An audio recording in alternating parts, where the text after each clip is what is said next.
Olá, você ligado no Notícias Agrícolas, eu sou Guilherme Dorigatti e nós damos sequência à nossa programação, dessa vez para falar mais sobre o mercado do milho. Vamos conversar sobre o que estão movimentando as cotações do milho no Brasil nesse momento, também as perspectivas do que a gente pode esperar para esse mercado daqui para frente.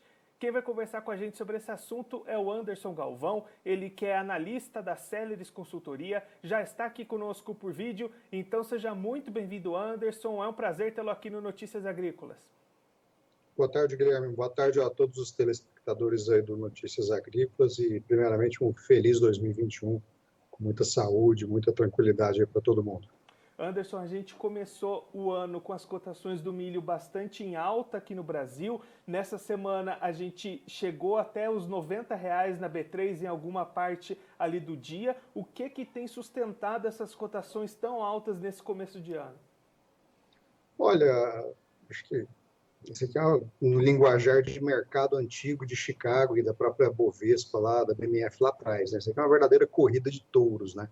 Nós temos um alinhamento de planetas em que começou em algum momento lá do começo do ano passado, antes mesmo pré-pandemia, mas o fato é que nós entramos num novo ciclo de alta de commodities. Uma combinação de aspectos monetários, financeiros, bancos centrais mundo afora com taxas de juros muito baixo, emissão de moeda para mitigar os efeitos da Covid-19, isso pelo lado, vamos dizer, financeiro da coisa, né? Então, isso sozinho já seria motivo para sustentar cotações em alta das principais commodities, aí, incluindo o milho no mercado internacional. O segundo elemento que eu destacaria aqui, Guilherme, é a retomada ou a recomposição do rebanho chinês de suínos. A febre suína africana levou a um pesado abate de matrizes, de reprodutores e animais de produção na China, que é a maior produtora de carne suína do mundo, e isso, de uma certa forma, reduziu a demanda por milho na China lá em 2019, 2018 e 2019. Com a recomposição desses rebanhos, somado aos estímulos financeiros e monetários que eu citei há pouco, o consumo na China explodiu de tudo. Milho, proteína, a China importou mais de 100 milhões de toneladas de proteína animal em 2020. Então, esse é o segundo elemento que é bastante relevante. A China comprou tudo e de tudo no decorrer de 2020 para saciar a sua demanda interna, para saciar a sua demanda doméstica. E o terceiro elemento, esse sim muito mais associado à produção, ao fator tradicional de oferta e demanda, uma análise mais fundamental, é que tivemos alguns problemas pontuais, mas houveram problemas na produção agrícola, né? Produtividades mais baixas nos Estados Unidos, produtividade mais baixa no Brasil, em função de problemas de clima em algumas regiões. Então, como eu disse, a gente tem aqui um alinhamento de planetas, uma tempestade perfeita que resulta em preços de milho em alta, em plena boca, em pleno começo de colheita da safra 2021. E aí, pelo que você observa, essa tempestade perfeita que você comentou deve permanecer? A gente deve ter um 2021 com preços bastante altos? Vamos separar em fases, né? Eu acho que o grande pano de fundo é esse ciclo de alta de commodities, que na nossa leitura, no nosso entendimento, ele é resultado, como eu disse, de retomada do crescimento global, das políticas monetárias de incentivo que os bancos centrais mundo afora fizeram, e esses efeitos, isso aqui é igual um navio transatlântico, né? Para você acelerar ele demora, mas também para você frear ele demora bastante. Então esse efeito, que eu chamo de pano de fundo, no meu entendimento, é um efeito que dura pelo menos mais 2 anos. Então nesse sentido, eu diria que por pelo menos mais 2 anos, o 21 e o 22, vamos para preços firmes para o milho, para a soja e para outras commodities aí, incluindo minerais. Então esse é o pano de fundo. O segundo elemento, esse mais, vamos dizer assim, conjuntural, que é a condição de clima. A América do Sul, em particular Brasil e Argentina, tiveram começos de safra 2021 bastante desafiadores, né? O Laninha se manifestando bastante ali em setembro, outubro, novembro. Depois de dezembro a coisa começou a normalizar um pouco mais. Então, esse fenômeno já aconteceu. Os modelos climáticos voltam a apontar para um quadro de neutralidade E, em função dessa neutralidade, olhando para a safra norte-americana, que começa a ser plantada aqui em algum momento do começo de abril, maio, entre soja e milho nos Estados Unidos, podemos esperar uma safra norte-americana com níveis mais normais de produtividade.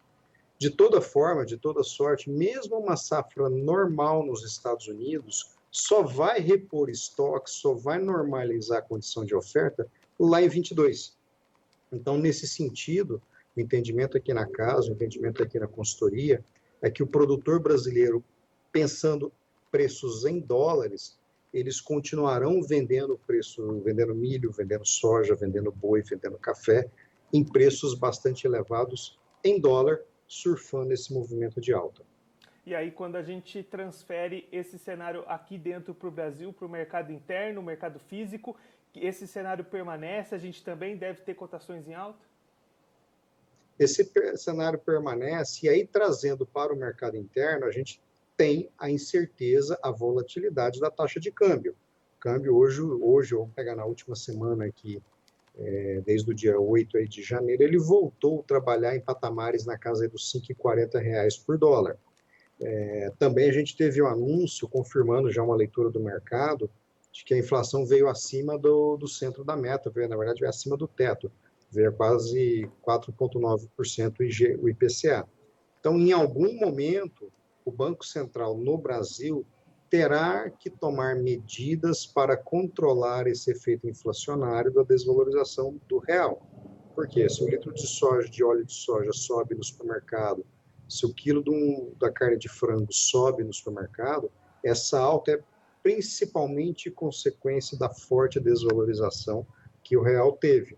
E aí, essa é possivelmente a grande incerteza, a gente bate nessa tecla já há alguns meses, inclusive, em conversas aqui no Notícias Agrícolas, que a grande preocupação que eu tenho é amanhã, num movimento monetário onde o Banco Central aumenta a taxa de juros para controlar a inflação, esse movimento de juros mais elevados pode levar a uma valorização do real, no momento em que o dólar lá fora vem perdendo força.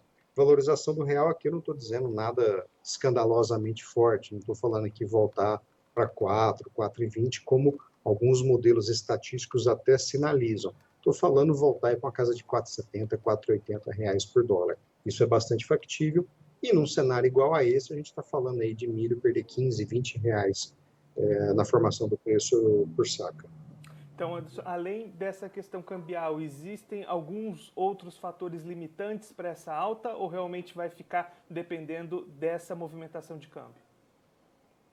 Em última instância, o fator limitante, pensando em mercado doméstico, e isso a gente já vê aí na indústria de proteína animal, é que preços altos ou preços em movimento de alta vai chegar o momento de inibir a demanda.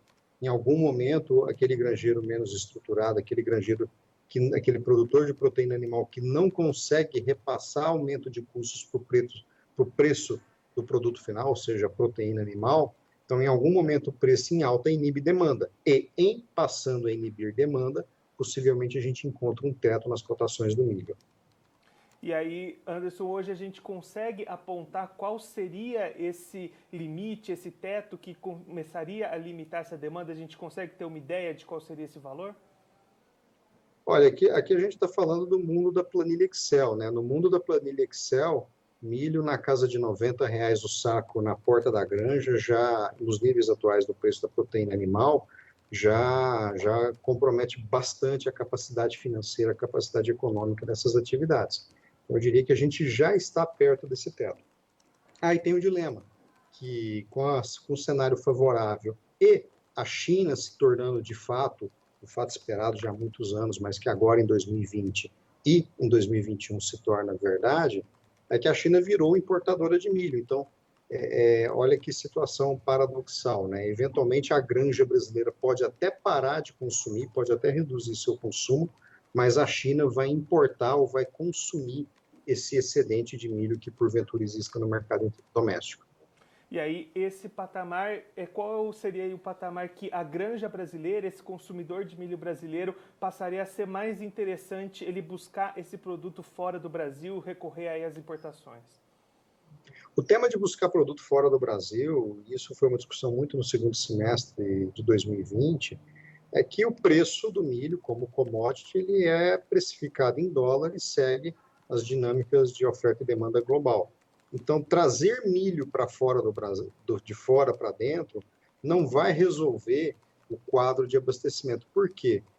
Não existe um excedente de milho plenamente disponível no mercado para abastecer uma eventual demanda brasileira. Porque se esse excedente existisse, Chicago não estaria em alta, a China não estaria vindo ao Brasil comprar estoques, e a China, e aos Estados Unidos, e a própria Argentina. Então, o Brasil, ele é produtor de milho, ele se tornou produtor de milho no mercado global, ele não é um importador. Nós não temos a quem recorrer em grandes volumes. E mesmo que a gente recorra, nós vamos comprar a preços internacionais e que vai chegar aqui dentro de uma paridade de exportação, dentro de uma paridade de mercado externo.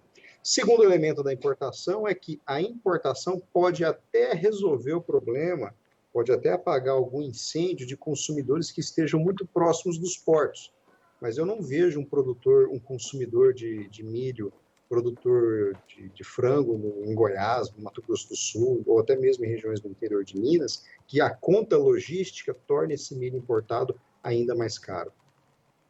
E aí, Anderson, você comentou, né, essa questão que já vem de algum tempo, já desde lá de 2020, esse cenário se formando para esses preços altos do milho.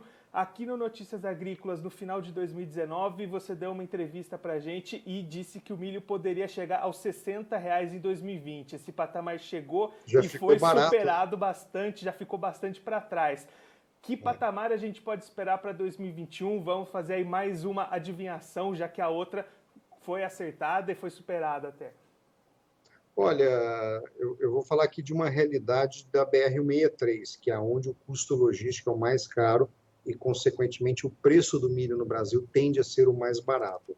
Num cenário que Chicago, as cotações do milho em Chicago vá para um patamar entre 6 e 6,50 e a taxa de câmbio fique na casa aí dos 5,40, 5,50, não é difícil falar de um milho em Sorriso, em Lucas do Rio Verde, a R$ 75, na paridade de exportação.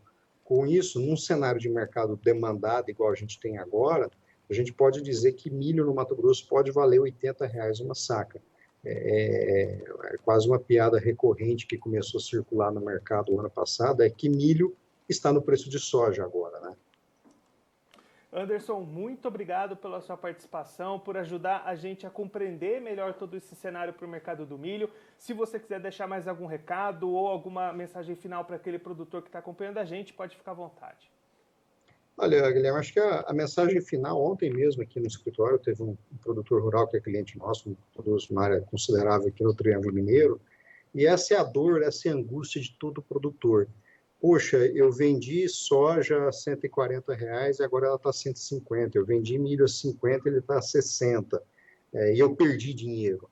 Na verdade, esse agricultor ele não perdeu dinheiro. Soja a 120, a 140, milho a 50, é de uma rentabilidade estratosférica, é de uma rentabilidade histórica, nunca antes observada na agricultura brasileira. O que a gente sempre diz para o agricultor rural, o agricultor brasileiro, é uma lógica de formação de margem, de precificação. O mercado, tudo bem, subiu de 140 para 150, mas poderia ter voltado de 140 para 120. Então, nessa hora, a memória nossa é muito seletiva. A gente lembra do lado bom, mas esquece rapidamente o lado ruim. Então, recomendação nossa. Obviamente, não vendam 100% da sua produção, mas participem ativamente na formação de médias, na formação de margem, aproveitando dos preços atuais do milho, da soja e de outros produtos agrícolas. Porque, no final do dia, eu não tenho, ninguém tem bola de cristal. O que a gente deve analisar é não preço, e sim margem, e sim rentabilidade. Anderson, mais uma vez, muito obrigado. A gente já deixa aqui o convite para você voltar mais vezes e seguir contribuindo conosco e com todos os produtores do Brasil. Muito obrigado. Com todo prazer. Uma boa tarde a todos.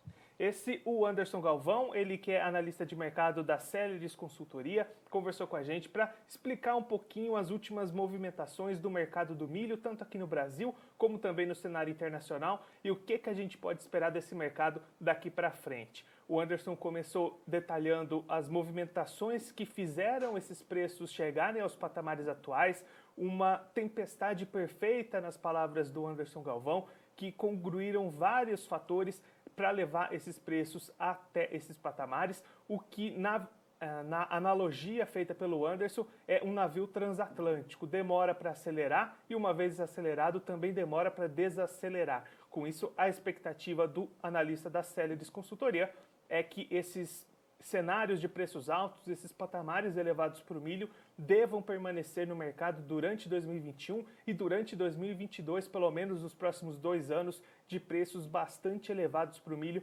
tanto no mercado internacional quanto no mercado brasileiro. Olhando para o mercado interno, além disso, se coloca um outro fator, que é a taxa de câmbio. O Anderson destacando que uma redução drástica nessa taxa de câmbio poderia derrubar as cotações aqui no Brasil, mas pelo menos por enquanto não é isso que vai se apresentando, então os preços seguem sustentados, e aí o Anderson já fala que milho a R$ 80 no estado do Mato Grosso passa a ser uma realidade, o milho chegando aos preços antigos da soja, essa inversão de valores, a soja subindo além disso e o milho chegando nos patamares antigos da soja, o que era uma situação inimaginável há alguns anos. O Anderson destacando essa situação, destacando a situação bastante favorável para o produtor fazer as suas negociações e comentando no final da entrevista que aquele produtor que negociou uma parte da sua safra antecipada, que teve preços menores do que os atuais, ainda assim não pode enxergar essa situação como perda de receita. As vendas de R$ 50, R$ 60 a saca são patamares muito favoráveis para o milho, patamares históricos que garantem rentabilidade, e daqui para frente o produtor brasileiro deve ter cenário positivo, deve ter exportações em alta, a China começando a demandar bastante milho brasileiro também daqui para o futuro, então um cenário bastante positivo para o produtor do milho aqui no Brasil, aproveitar as altas de mercado, tanto interna quanto o mercado internacional também. Bom, eu fico por aqui, mas a nossa programação continua, então fique ligado no Notícias Agrícolas.